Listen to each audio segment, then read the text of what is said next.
Then Pilate took Jesus and had him flogged. The soldiers twisted together a crown of thorns and put it on his head. They clothed him in a purple robe and went up to him again and again, saying, "Hail, King of the Jews!" And they slapped him in the face.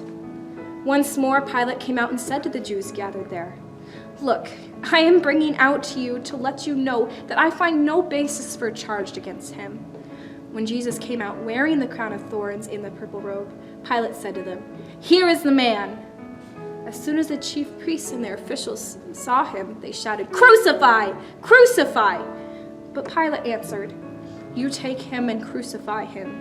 As for me, I find no basis for a charge against him." The Jewish leaders insisted, "We have a law, and according to the law, he must die, because he claimed to be the Son of God."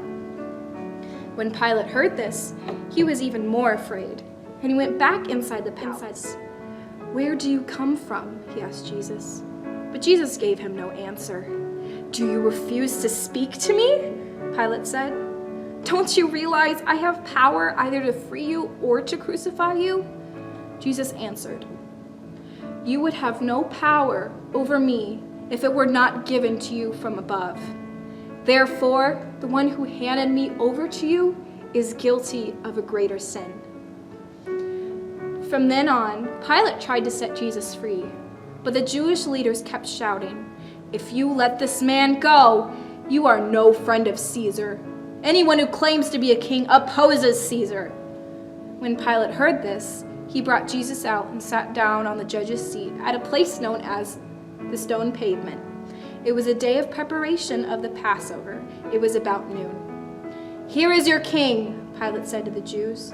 But they shouted, "Take him away! Take him away! Crucify him!" "Shall I crucify your king?" Pilate asked. "We have no king but Caesar," the chief priests answered.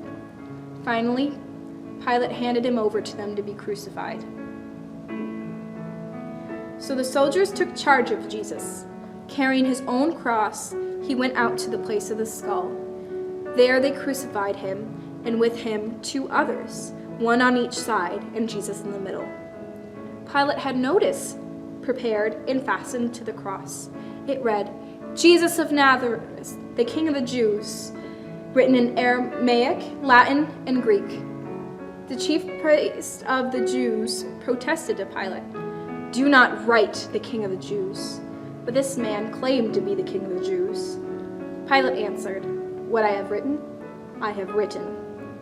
When the soldiers crucified Jesus, they took his clothes, dividing them into 4 shares, one for each of them, with the undergarment remaining. This garment was seamless, woven in one piece from top to bottom.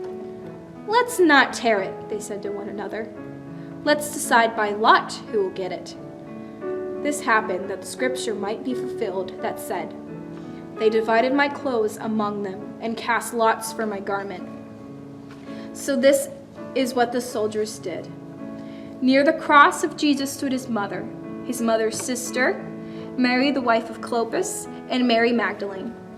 When Jesus saw his mother there and the disciple whom he loved standing nearby, he said to her, "Woman, here is your son," and to the disciple, "Here is your mother." From that time on, this disciple took her into his home.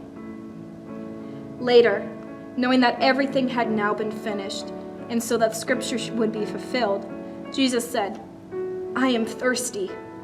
A jar of wine vinegar was there, so they soaked a sponge in it, put the sponge on a stalk of the hyssop plant, and lifted it to Jesus' lips.